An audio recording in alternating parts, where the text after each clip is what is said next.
ಅಣ್ಣ ಯಾವರು? ಧಾರವಾಡ. ಏನ್ ಕೆಲ್ಸಕ್ಕೆ ಬಂದಿದ್ರು ಗುರುಗಳ ಕಡೆ? ಗುರುಗಳ ಕಡೆ ನನ್ನ ಮಗಳದು MCA ಆಗಿತ್ತು. ಆಮೇಲೆ ಒಂದೆರಡು ಕೋರ್ಸು ಮಾಡಿದ್ಲು ಬೆಂಗಳೂರಲ್ಲಿ. ಸುಮಾರು ತಿಂಗಳ ನಂತರ ಕೋರ್ಸ್ ಮಾಡಿ ಆಮೇಲೆ ಎಲ್ಲ ಕಡೆ ಅಪ್ಲೈ ಮಾಡಿದ್ರು ಎಲ್ಲೂ ಜಾಬ್ ಆಗ್ತಿರ್ಲಿಲ್ಲ. ಅವಳು ಸ್ವಲ್ಪ ಮಾನಸಿಕವಾಗಿ ನಿರಾಶೆ ಅನುಭವಿಸ್ತಾ ಇದ್ಲು.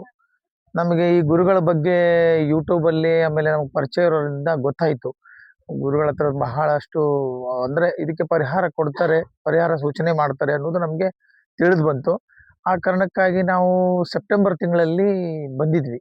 ಕೊನೆ ಭಾನುವಾರ ಬಂದಾಗ ಗುರುಗಳು ಹತ್ರ ನಾವು ಕೇಳ್ಕೊಂಡಾಗ ಇವಳ ತಲೆ ಮೇಲೆ ಕೈ ಇಟ್ಟು ಆಶೀರ್ವಾದ ಮಾಡಿ, ಇಲ್ಲಮ್ಮ ನಿನಗೆ ಡಿಸೆಂಬರ್ ಒಳಗೆ ಗ್ಯಾರಂಟಿ ಜಾಬ್ ಆಗುತ್ತೆ, ಏನೂ ಯೋಚನೆ ಮಾಡಬೇಡ ಅಂತ ಒಂದು ಮಾತು ಹೇಳಿದರು.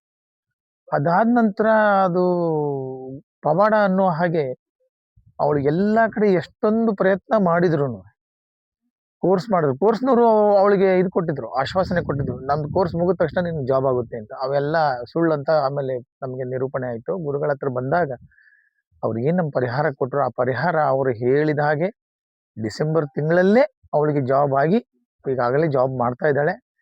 ಅದಕ್ಕೋಸ್ಕರ ಗುರುಗಳಿಗೆ ನಾವು ಕೃತಜ್ಞತೆಯನ್ನು ಸಲ್ಲಿಸೋ ಒಂದು ನಿಟ್ಟಿನಲ್ಲಿ ಈ ದಿನ ನಾವೆಲ್ಲ ಫ್ಯಾಮಿಲಿಯವರು ಬಂದ್ವಿ.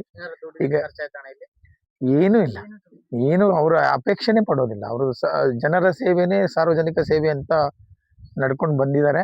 ಯಾವುದೇ ಒಂದು ಎಕ್ಸ್ಪೆಕ್ಟೇಷನ್ ಯಾವತ್ತೂ ಅವ್ರು ಕೇಳೋದು ಇಲ್ಲ ಬಿಡಿ. ದೇವ್ರು ಅವ್ರಿಗೇನು ಕಡಿಮೆ ಮಾಡಿಲ್ಲ, ಮಾಡೋದೇ ಇಲ್ಲ. ಅದೇ ರೀತಿ ಈ ಸಲ ನಾವು ಬಂದಾಗ ಮದುವೆ ಬಗ್ಗೆ ವಿಚಾರನೂ ಕೇಳಿದ್ವಿ ನನ್ನ ಮಗಳಿಗೆ, ಅದನ್ನು ಹೇಳಿದ್ದಾರೆ. ಅದು ನಿಜವಾಗ್ಲೂ ಆಗ್ತದೆ. ನಮ್ಗೆ ಗುರುಗಳ ಮೇಲೆ ತುಂಬಾ ನಂಬಿಕೆ ಇದೆ, ದೇವಿ ಮೇಲೆ ಗುರುಗಳ ಮೇಲೆ ಸಂಪೂರ್ಣ ವಿಶ್ವಾಸ ಇದೆ. ಸಂಪೂರ್ಣ ವಿಶ್ವಾಸ ಇದೆ. ತೀರ್ಥದ ಮೇಲೆ ತೀರ್ಥದ ಮೇಲಂತೂ ತುಂಬಾ ಇದೆ. ಧನ್ಯವಾದಗಳು.